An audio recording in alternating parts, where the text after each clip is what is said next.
beginning, God created. He created the heavens and the earth and separated the dark from the light. He created man and woman, the land and the sea, the air we breathe, and every creature that inhabits this world. And after 6 days of creation, he himself takes a seventh day to rest. We are commanded to follow the example set by the Creator. In the world we live in today, is it possible to find rest? How can we afford the time? It seems as though nothing slows down.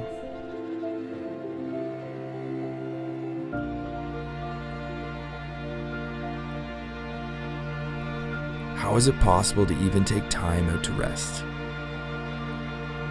when everything around us is always in motion?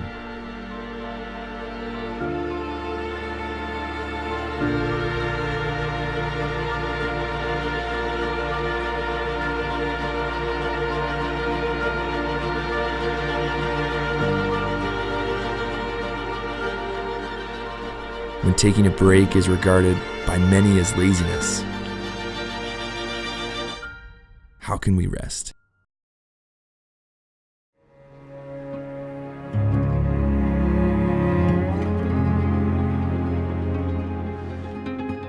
It seems that the lists of the 10 Commandments are picked and chosen through as if they were some sort of buffet line.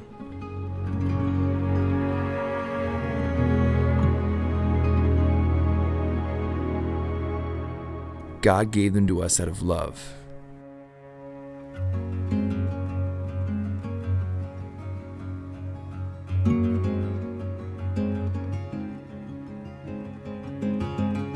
And we often so easily forget that the Creator knows what's best for creation. That man wasn't made for the Sabbath was made for man.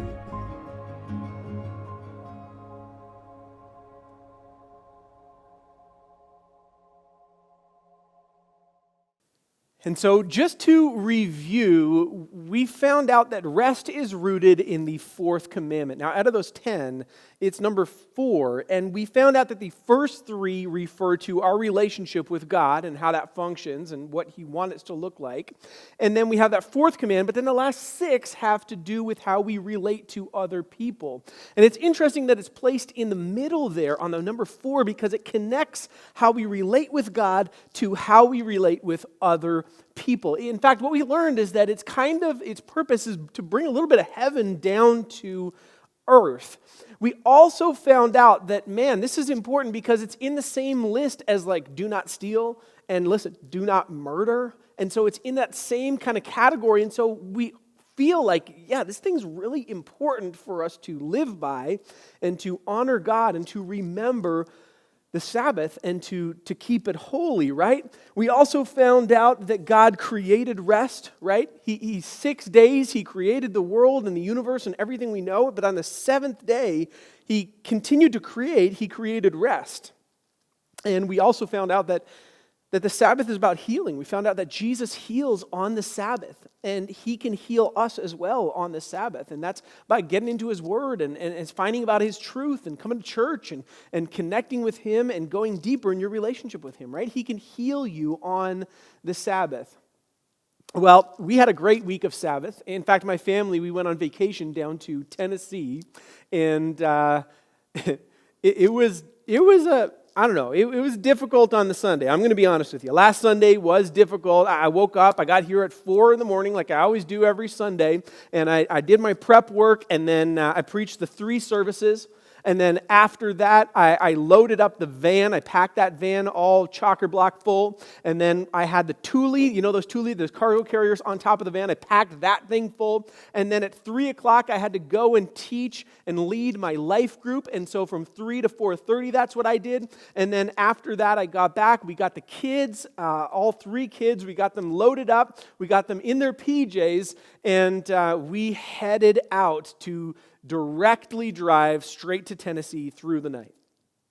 And with 3 boys, under 6 years old. And man, we pulled out of our subdivision. I don't know if you're familiar with Kemptville. We drove down 43. We got to the 416 on-ramp, and I pulled onto that on-ramp, and it happened. For the first time in the trip, it happened. My 3-year-old, Beckett, belts out from the very last row of the van, 2 minutes into our drive, "Are we there yet?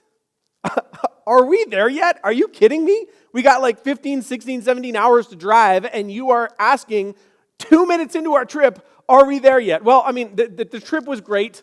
Driving through the night was difficult, and it was difficult on many levels. One thing, I had to drive through fog.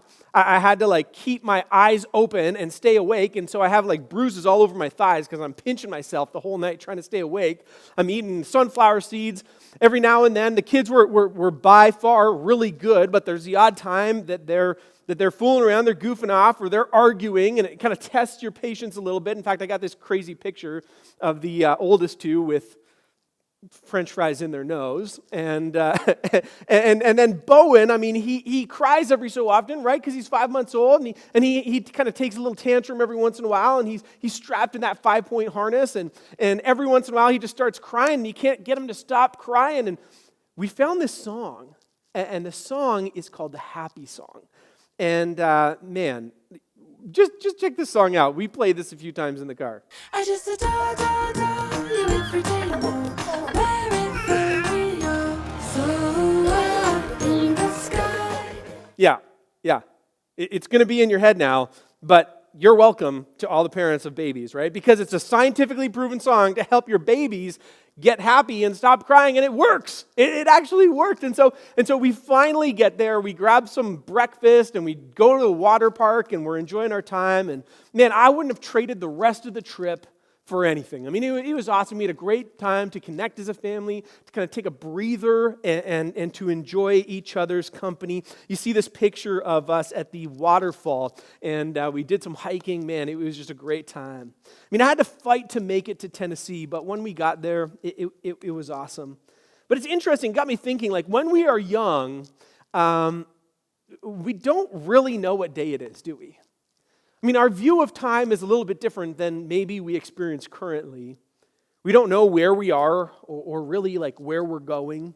We measure time by our stomachs and when the next meal is, and can I have some food, and I need to go to the washroom, and I want to play. I mean, we listen to lullabies and the rhythmic sounds of cars and catchy songs like the ones that we just heard. There's not really a care in the world that we have. And oftentimes I hear my kids pointing out things that I don't even notice anymore, like the birds singing during the day. Time seems endless. And for kids, it seems like there's an eternity between birthdays. You remember that? Like, when's my birthday? And it's like just happened like a week ago, and they're wondering when their next birthday is. And it gets me thinking, like, is this what Jesus meant when he told us to become like little children to enter the kingdom of heaven? Is that what he was talking about? Their view of time? And was he pointing us to that period of our lives when we could live in the moment rather than always looking to what's next? Is this what he was referring to when he tells us in Matthew 6:25 to take no thought for what we wear or what we eat or what we drink? But that's difficult, isn't it? It's difficult to live that way, to live in the now when you're saving for your kids' education, when you're putting money away for RSP way down the road. It's hard to live in the present when you almost have to plan for the future and worry about tomorrow. See, I think that's exactly what the devil wants.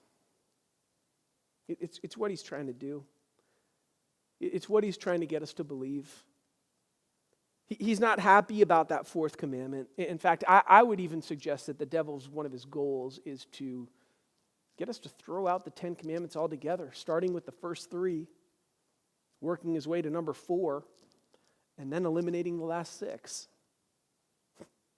We've seen it throughout history. Take the French Revolution in 1789. They attempted to throw out the king, right? And God threw the Sabbath, really. And they eliminated the typical week. And if the king lives in the palace, off with his head. And if God lives in the Sabbath, then we're getting rid of the Sabbath altogether. And so they got rid of the 7-day week and they brought in this idea of a 10-day week. And for a dozen years, the French adopted the 10-day week. And we know how that ended. It failed along with the French Revolution. In the early 1900s, the Russians revolted against Tsar, and instead of adopting the French 10-day week, they took a 5-day work week and eliminating the Sabbath. And their efforts to throw out the Sabbath, it also failed. It didn't work out.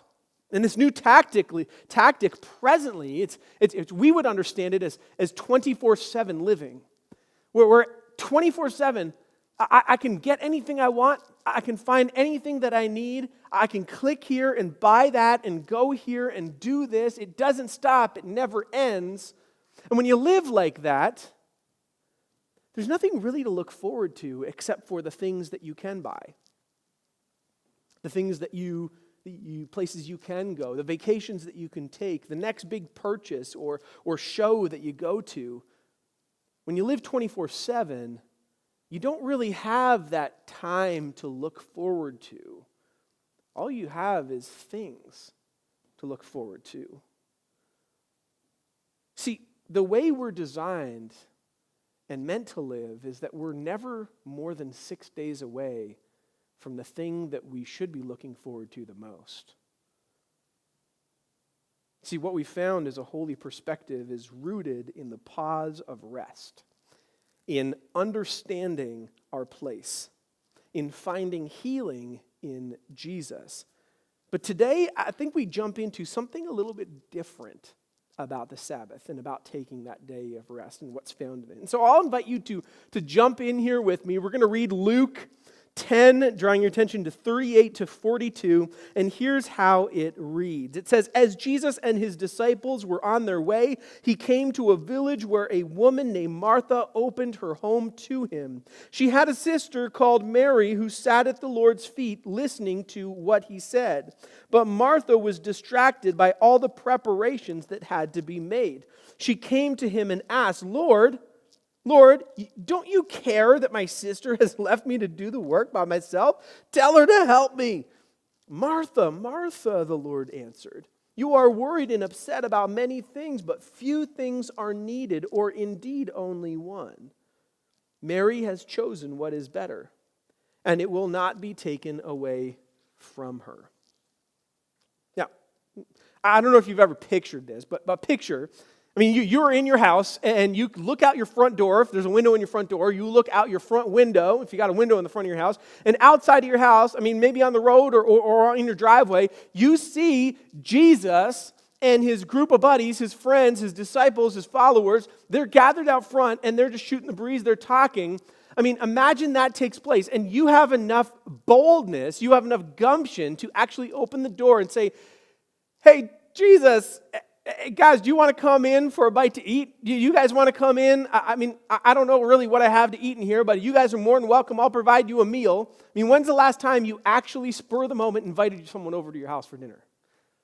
After church, the couple sitting behind you, or sitting in front of you, or that individual who sits next to you most days at church. When's the last time you actually invited someone over to your house at a moment's notice? That's exactly what Mary and Martha do. Props to them. And we find that we learn some things out of this passage that really have to give us this understanding about relationships in our lives, especially those ones that are very close to us, like family or best friends or those real close relationships that we have, and where they should maybe find their root and how they fit into our Sabbath living. And so a few tidbits I want to point out about this passage. Maybe four points here that I want to just kind of revive out of this passage. And the first one is this. I think we need to really find relational rest in the midst of the mess of our lives. Now, I'm an introvert, right? And some of you might not believe that, but I am an introvert. And so I recharge by spending time by myself. But even as an introvert, I need relational interaction, right? My wife, on the other hand, she's an extrovert. She enjoys spending time with people and having people in her home and going to other people's houses. And so we kind of balance each other out like that. But I think in this passage, what's going on is it's teaching us really to find relational rest in the midst of the mess of our lives. I mean, what if you don't worry about the jelly blobs on the counter that are crusting over? I mean, what about if you don't worry about the toilet that begs for a cleaning wand? What if welcoming people into your home is a gift worth sharing, whether your house is pristine or it needs cleaning, whether you have food or you don't really have a whole lot of food in your house? See, hospitality is something that we can do right now. It's something that we can live out right now. It's just kind of faded out of our society. We rather meet at a restaurant or a coffee shop. But when's the last time you invited someone or an individual or family over for lunch or for dinner or to play games or to connect or to relate? See, relational rest, we find that in the midst of the mess of our lives, whether it's physically in our homes or in the chaos of everything that's going around us. You see, the Sabbath, it gives us time in the midst of the crazy and the chaos to focus on those people who are closest to us. Which brings me to point number 2 that we find out of this passage very quickly. I think relational rest combats relational lies.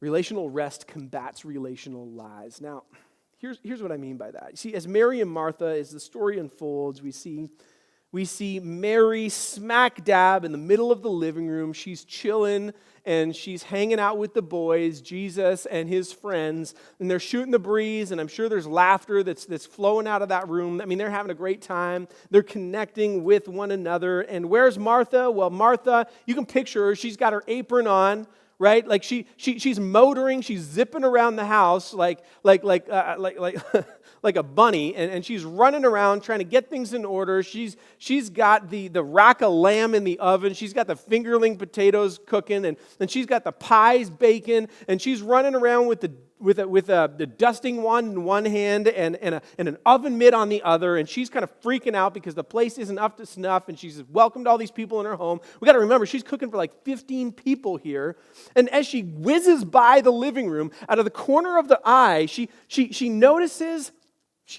her sister, Mary. And it's like red laser beams come out of her eyes, and she's staring down Mary, who's just hanging out, while Martha's like a sweaty mess, trying to get everything in order for this meal that they both agreed was a great idea to do, and it wells up within her. Why isn't Mary helping me? Why isn't she helping me? How dare she do this to me, my own sister? Doesn't she see that I'm doing everything on my own? And that is where the disconnect begins. That's where the discontentment begins. Because when you don't spend time with the people who are closest to you, like family members or friends, when you stop connecting with them, I'll tell you what happens. The father of lies gets involved. And he begins to brew lies in your relationships. And you wonder if people even care about you, if people even love you, or what they're doing or not doing. You are almost consumed about how much you do compared to how little other people do. And if you never connect and hear the heart of someone else, if you never connect and really understand why you're in relationship in the first place, if you never take the time to realize other people's lives and hearts and schedules and relationships, you start to believe the lies. And I'll tell you what relational rest does. It brings clarity to our relationships. It brings the heart back into our thoughts about others and the importance that they have in our lives. Relational rest, it combats the comparison, the relational lies, by bringing focus into view. But if you're never connecting, if you're never bringing the heart into it, if you're never taking time to build those relationships, if you're not looking to relational rest, then what do you have to go on? Which brings me to point number 3. See, when relationships are stressed, go to the best source first. I pull it right out of the passage, right? Pull it right out of the passage. Martha's, she's not dumb. She's a smart cookie. Like she knows exactly what to do, even though she knows the relationship's stressed here, and she feels like she's the one doing all the work, and Mary's not doing anything. She at least knows who to go to first. And check this out, what she does. She's disgruntled, and she marches right up to the highest authority in the home, and she tells Jesus this: make my sister come and help me. Make my sister come and help me. Doesn't it sound like some of the prayers that we pray? Right? Make my sister come and help me. Would you fix this person? Would you help them to see my point of view or where I sit clearly? God, would you do this or do this, God? And there's something to be said for at least knowing who can help in the first place, right? See, sometimes I think we can be tempted to share our problems with like everybody else, whether it's friends or family or coworkers. I mean, we tell our problems to everybody else except the source, the best source to fix the problems. The wisest thing to do is go to the one who can heal the relationship in the first place. See, Martha knew what she was doing. She goes to the relational healer. She marches right up to him, and she demands this out of him, which actually demands a response from Jesus. Which leads us to point number 4, and here's how Jesus responds. The key to relational peace is relational time spent. Listen to how he responds. Martha says her piece, and then Jesus offers her peace, right? He says this in verse 41, Martha, Martha, you are worried and troubled about many things, but one thing is needed. And Mary has chosen that good part, which will not be taken away from her. See, let me say this. If you've taken one thing out of this teaching here today, if there's one thing that you can go home with here today, see, it's this. You see, I've met a lot of people. I know a lot of people. And there are a lot of great people that I've met. And there's a lot of people that, quite frankly, I connect with, that we have a lot of things that we relate with one another about. But it doesn't matter how much we have in common. It doesn't matter how much we connect with one another. I don't have the same relationship with them as people who I spend time with again and again and again. Because friendship takes time. Friendship takes connection. Friendship takes relational rest. See, on the Sabbath we rest. We draw near to God. We retreat, we renew, we spend time together. And in this 24/7 life, God gives us a gift that doesn't need to be scheduled into your calendar because it's always there. A day that's set apart for Him. Finding rest in Him, finding purpose in Him. Finding strength from Him, learning more about Him, and bringing our relationships to Him through Him. See, I'm not talking about the relationships that you have to be on with. I'm talking about those deep-seated relationships that He gives to us in this life. The ones that you can talk, or maybe you don't even need to talk. The ones that you can have over whether you have food or not in your house. Those deep-seated relationships that are more important than the mess that we live in. Jesus is the most reproduced person in this world that we know. In all of time, we know that He's done the most. Even in His life, we know Jesus. Listen, we know this guy is a chef, right? We know this guy as a teacher, obviously. We know him as a healer, right? Yeah, we know him as a healer. We know him as like a tournament fishing champ. We know him as all these different things. We know about Jesus, and somehow this guy in 3 years is able to do and accomplish more than most of us can in our lives. Most influential man in all of human history. And you would think this guy's got to be so incredibly busy, but let me tell you the truth of the matter. Every single week, Jesus honored the Sabbath. Even that man took rest. And maybe, of the many things we know Jesus for, maybe one of the most important things that we know him for is that he took time, relational rest, to invest in others. You see, we were meant to live this life in a way that begs to ask the question, are we there yet? Are we there yet? And let me tell you, you're never 6 days away from what you're looking for.